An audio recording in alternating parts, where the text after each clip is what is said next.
Hi everyone, good morning. Welcome to life with Bhavya YouTube channel. ಇದು ನನ್ನ ಮೊದಲನೇ video ಆಗಿರೋದ್ರಿಂದ ನಾನು ನನ್ನ ಬಗ್ಗೆ ಸ್ವಲ್ಪ ಕಿರು ಪರಿಚಯ ಮಾಡ್ಕೊತೀನಿ.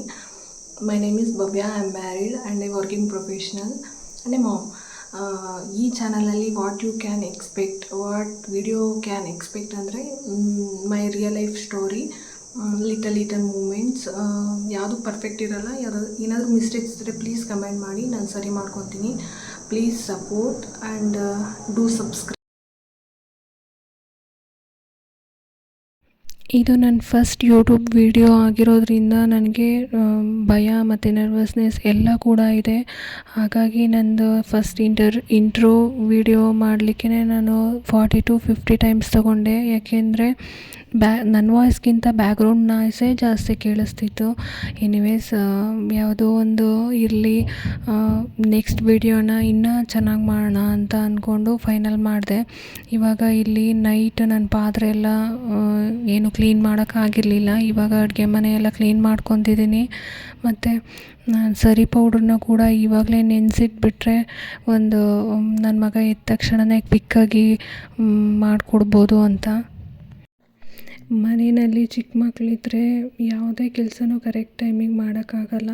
ಮತ್ತು ಇನ್ನೊಂದು, ನನ್ನ ಮಗ ಎಲ್ಲದನ್ನೂ ಸುಮ್ಮನೆ ಕಿತ್ತು ಬಿಸಾಕ್ತಾನೆ. ಯಾವುದೂ ಒಂದು ಇಟ್ಕೊಂಡು ಆಟ ಆಡೋಲ್ಲ. ಎಲ್ಲ ಬೋರ್ ಆಗಿಬಿಡುತ್ತೆ. ಒಂದು ಸಲ ಒಂದು ನೋಡಿದ್ರೆ ಅದು ಬೋರು, ಇನ್ನೊಂದು ಸಲ ಅದು ಮುಟ್ಟಿ ಆಟ ಆಡೋದು ಇಲ್ಲ. ಇವಾಗ ಒಂದು ಕ್ಯೂರಿಯಾಸಿಟಿ ಬಂದಿದೆ ಅವನಿಗೆ. ಇವಾಗ ನಾವು ಅಡುಗೆ ಮಾಡ್ತೀವಲ್ಲ, ಆ ಅಡುಗೆ ಪಾತ್ರೆ ಎಲ್ಲ ಇಟ್ಕೊಂಡು ಅಡುಗೆ ಮಾಡಬೇಕು, ಆ ಥರ. ಇದು ನಂದು ಫಸ್ಟ್ ಯೂಟ್ಯೂಬ್ ಚಾನಲ್ ಅಲ್ಲ, ಇದು ನಂದು ನ್ಯೂ ಯೂಟ್ಯೂಬ್ ಚಾನಲ್. ಬಟ್ ಮುಂಚೆ ನಾನು 1.5 ವರ್ಷದ ಮುಂಚೆ ಒಂದು ಯೂಟ್ಯೂಬ್ ಚಾನಲ್ ಓಪನ್ ಮಾಡಿದ್ದೆ. ಹೊಸದ್ರಲ್ಲಿ ಹೇಗಿರುತ್ತೆ ಮೈಂಡ್ಸೆಟ್ ಅಂದರೆ, 1 ವಿಡಿಯೋ 2 ವಿಡಿಯೋ ಆಗೋ ತನಕ ಜೋಶ್ ಇರುತ್ತೆ. ನಾನು ಮಾಡಬೇಕು, ಏನಾದರೂ ಕಲಿಬೇಕು ಹೊಸ್ದಾಗಿ ಅಂತ. ಆ ಟೈಮಲ್ಲಿ ಅದೇ ಥರ 1 ವಿಡಿಯೋ 1 ಶಾರ್ಟ್ ಅಪ್ಲೋಡ್ ಮಾಡಿದೆ, 2 ಶಾರ್ಟ್ ಅಪ್ಲೋಡ್ ಮಾಡಿದೆ. ಆ್ಯಕ್ಚುಲಿ ಅದು 2 ಕೂಡ ವೈರಲ್ ಆಗಿತ್ತು. 1K ಪ್ಲಸ್ ವ್ಯೂಸ್ ಬಂದಿತ್ತು. ಅದಾದಮೇಲೆ ನನಗೆ ಟೈಮ್ ಸಾಕಾಗಲಿಲ್ಲ ಅಂತ ನಾನೇನು ಕ್ವಿಟ್ ಮಾಡಿದೆ, ಅದನ್ನು ಅಲ್ಲಿಗೆ ಸ್ಟಾಪ್ ಮಾಡಿದೆ.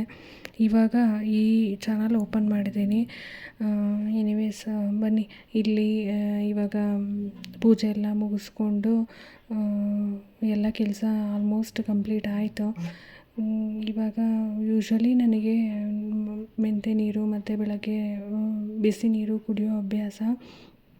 ಮತ್ತು ಆಫೀಸ್ ವರ್ಕ್ನೂ ಕೂಡ ಸ್ಟಾರ್ಟ್ ಮಾಡಬೇಕು.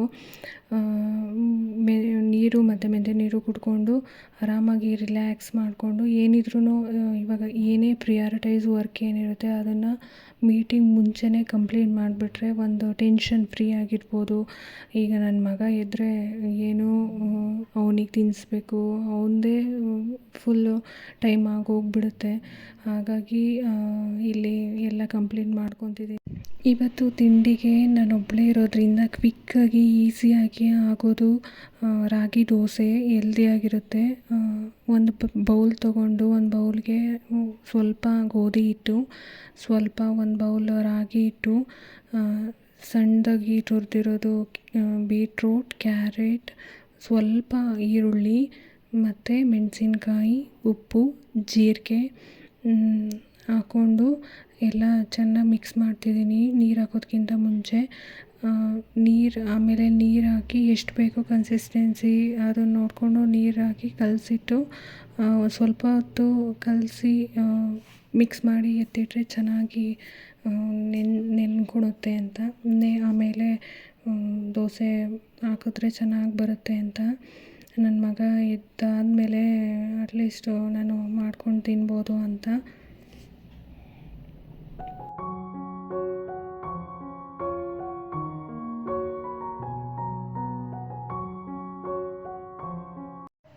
ಗೈಸ್ ನೋಡಿ, ಇವನೇ ನನ್ನ ಮಗ ತೇಜಂಶ್ ಪ್ರದೀಪ್. ಮೀಟ್ ಕ್ಯೂಟ್ ಅಲ್ಲ?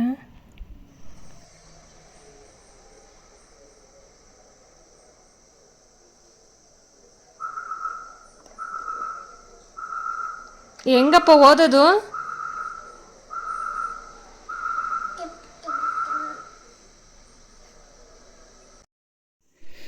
ನನ್ನ ಮಗ ಇದ್ದಾದಮೇಲೆ ಅವನನ್ನು ಫ್ರೆಶ್ ಅಪ್ ಮಾಡಿ ಸರಿ ಮಾಡಿ ಅವನಿಗೆ ತಿನ್ನಿಸಿ ಅವನಿಗೂ ಬೆಳಗ್ಗೆ ಸ್ವಲ್ಪ ಬಿಸಿ ನೀರು ಕುಡಿಸ್ತೀನಿ. ಅವನು ಬಿಸಿ ನೀರು ಕುಡಿದು ಆ್ಯಕ್ಚುಲಿ ಬೆಳಗ್ಗೆ ಬಿಸಿ ನೀರು ಕುಡ್ದಾದ್ಮೇಲೆ ಸ್ವರ್ಣಪ್ರಾಶನ ಅಂತ ಬರುತ್ತೆ, ನಿಮಗೆ ಗೊತ್ತಿರುತ್ತೆ ಅನಿಸುತ್ತೆ, ಅದನ್ನು ಹಾಕ್ತೀನಿ 1 ಡ್ರಾಪು. ಅದೆಲ್ಲ ಆಗಿ ಸ್ವಲ್ಪ ಹೊತ್ತು ಆಟ ಆಡಿಸ್ದೆ. ಮತ್ತು ನನ್ನ ಮೀಟಿಂಗು ಕೂಡ ಅಟೆಂಡ್ ಮಾಡಿ ಎಲ್ಲ ಮುಗೀತು. ಅವ್ನು ಯೂಶ್ವಲಿ 12 ಗಂಟೆಗೆ ಮಲಗಿಬಿಡ್ತಾನೆ. ಇವಾಗ ಮಲ್ಕೊಂಡ, ಹಾಗಾಗಿ ನಾನು ದೋಸೆ ಮಾಡ್ಕೊತಿದ್ದೀನಿ. ದೋಸೆ ಮಾಡಿಕೊಂಡು ನೋಡಿ, ನೀವು ನೋಡ್ಬೋದು. ಆ್ಯಕ್ಚುಲಿ ಇದು ಸ್ವಲ್ಪ ಕಷ್ಟ ಆಗ್ತಿತ್ತು, ಅದು ಐರನ್ ತವಾ ಅದರಿಂದ ಚೆನ್ನಾಗಿ ಬಂತು. ಟೇಸ್ಟ್ ಕೂಡ ತುಂಬ ಚೆನ್ನಾಗಿತ್ತು. ನಾನು ಸೆಕೆಂಡ್ ಹಾಫ್ ಆಫೀಸಿಗೆ ಹೋಗ್ಬೇಕಾಗಿರೋದ್ರಿಂದ ನಾನು ರೆಡಿಯಾಗಿದ್ದೀನಿ. ನಾನು ಆಲ್ರೆಡಿ ನನ್ನ ಮಗನಿಗೆ ತಿನ್ನಿಸಿ ಅವನನ್ನೆಲ್ಲ ರೆಡಿ ಮಾಡಿ ಇವಾಗ ನಾನು ಹೋಗ್ತಿದ್ದೀನಿ. ಆ್ಯಕ್ಚುಲಿ ಯೂಶ್ವಲಿ ನಾನು ರ್ಯಾಪಿಡೋದಲ್ಲಿ ಹೋಗ್ತೀನಿ. ಮುಂಚೆ ಬಸ್ಸಲ್ಲಿ ಹೋಗ್ತಿದ್ದೆ. ನನ್ನ ಮನೆಯಿಂದ ಆಫೀಸ್ಗೆ 1.5 ಗಂಟೆ ಆಗ್ತಿತ್ತು ಬಸ್ಸಲ್ಲಿ ಹೋಗಬೇಕಾದ್ರೆ. ಇವಾಗ ನಮಗೆ ಮೇಯ್ನ್ ಇಂಪಾರ್ಟೆಂಟ್ ಮನಿಗಿಂತ ಟೈಮು. ಏಕೆಂದರೆ ನಾನು ಬೇಗ ಹೋಗಿ ಬೇಗ ಬರಬೇಕು. ಎಷ್ಟು ಲೇಟಾಗಿ ಹೋಗ್ತೀನೋ ಅಷ್ಟು ಲೇಟ್ ಆಗುತ್ತೆ. ನಾನು ಲೇಟಾಗಿ ಹೋಗ್ಬಿಟ್ರೆ ನೈಟು 10:30 ಆಗುತ್ತೆ. ಈಗ ಬಸ್ಸಲ್ಲಿ ಬರಬೇಕು ಅಂದರೆ 10:30. ನಮ್ಮ ಏರಿಯಾ ಕಡೆ ಯಾವುದೂ ಅಷ್ಟು ಬಸ್ಸಸ್ ಬರೋದು ಕಡಿಮೆ. ಹಾಗಾಗಿ ನಾನು ರ್ಯಾಪಿಡೋನ ಪ್ರಿಫರ್ ಮಾಡ್ತೀನಿ. ಇಲ್ಲಿ ಎಲ್ಲ ಅಷ್ಟು ಏನು ವರ್ಕ್ ಇರಲಿಲ್ಲ. ಹಾಗಾಗಿ ಏನು ಮಾಡೋದು ಅಂತ ಏನಿದೆ ಅಷ್ಟೆಲ್ಲ ವರ್ಕ್ ಕ್ವಿಕ್ಕಾಗಿ ಕಂಪ್ಲೀಟ್ ಮಾಡಿ ಅಟ್ಲೀಸ್ಟ್ ಏನಾದರೂ ಒಂದು ವಾಕ್ ಆದರೂ ಕಂಪ್ಲೀಟ್ ವಾಕ್ ಮಾಡೋಣ ಅಂತ ಒಂದು 3 ರೌಂಡ್ ಕ್ಯಾಂಪಸ್ ವಾಕ್ ಬಂದೆ. ನಮ್ಮ ಆಫೀಸಲ್ಲಿ ನಮ್ಮ ಮ್ಯಾನೇಜರು ಇದೇ ಟೈಮಿಗೆ ಬನ್ನಿ, ಅಂದರೆ ಇವಾಗ ನಂದು ಜನರಲ್ ಶಿಫ್ಟು, ಬೆಳಗ್ಗೆನೇ ಬನ್ನಿ, ಈ ಟೈಮಿಂಗ್ಸು ಅಂದರೆ 9 to 6 ಬರಬೇಕು ಅಂತ ಎಲ್ಲ ರಿಸ್ಟ್ರಿಕ್ಷನ್ ಮಾಡಲ್ಲ. ಮಾಡಿಲ್ಲ. ಏಕೆಂದರೆ ನನಗೆ ಚಿಕ್ಕು 1.3 year old ಬೇಬಿ ಇದ್ದಾನೆ ಅಂತ ಗೊತ್ತಿರೋದ್ರಿಂದ ಈಸ್ ವೆರಿ ಸಪೋರ್ಟಿವ್. ನೀನು ಯಾವಾಗ ಬೇಕೋ, ನಿನಗೆ ಯಾವ ಟೈಮಿಂಗ್ಸ್ ಆಗುತ್ತೋ ಆ ಟೈಮಿಂಗ್ಸ್ ಬಾ ಅಂತ. ನಾನು ಎವ್ರಿಡೇ ಸೆಕೆಂಡ್ ಶಿಫ್ಟ್ ಬರ್ತೀನಿ ಅಂತ ಅಲ್ಲ. ಸಮ್ಟೈಮ್ಸ್ ನನ್ನ ಹಸ್ಬೆಂಡ್ ಏನಾದರೂ ಮನೇಲೇ ಇರ್ತಾರೆ, ಆ ಟೈಮ್ ನಾನು ಬೆಳಗ್ಗೆ ಬೇಗನೆ ಬರ್ತೀನಿ. 8 ಗಂಟೆಗೆ ಬಂದು 5 hours ಮಾಡಿ ನಾನು ಹೋಗ್ತೀನಿ. ಆ ಥರ ಯಾವಾಗಾದರೂ ಬರ್ಬೋದು. ಆ ಥರ ನನಗೆ ಒಳ್ಳೆ ಮ್ಯಾನೇಜರ್ ಸಿಕ್ಕಿದ್ದಾರೆ, ಗಾಡ್ ಗ್ರೇಸ್. ನಿಜ ಏನಂದರೆ ದೇವರಿದ್ದಾನೆ, ನಂಬಬೇಕು. ನಾವು ಒಳ್ಳೇದು ಮಾಡಬೇಕು. ಇಫ್ ಇನ್ ಕೇಸ್ ಅಟ್ಲೀಸ್ಟ್ ನಾವು ಬೇರೆಯವ್ರಿಗೆ ಒಳ್ಳೇದು ಆಗಲಿಲ್ಲ ಅಂದ್ರೂ ಪರವಾಗಿಲ್ಲ, ಕೆಟ್ಟದಂತೂ ಬಯಸಬಾರ್ದು, ಕೆಟ್ಟದ್ದು ಮಾಡಬಾರ್ದು ಅನ್ನೋ ಪಾಲಿಸಿ ನಂದು. ಎಷ್ಟಾಗುತ್ತೋ ಅಷ್ಟು ಒಳ್ಳೇದು ಮಾಡೋಕ್ಕೆ ಟ್ರೈ ಮಾಡಬೇಕು. ಮತ್ತು ಯಾರಿಂದ ಏನೂ ಎಕ್ಸ್ಪೆಕ್ಟ್ ಮಾಡಬೇಡಿ. ಪ್ಲಸ್ ನೀವೂ ಲೈಕ್ ನಾವು ಹೇಳ್ದಂಗೆ ಮಾಡಬೇಕು ಅಂತ ಯಾರಿಗೂ ರಿಸ್ಟ್ರಿಕ್ಟ್ ಮಾಡಬೇಡಿ.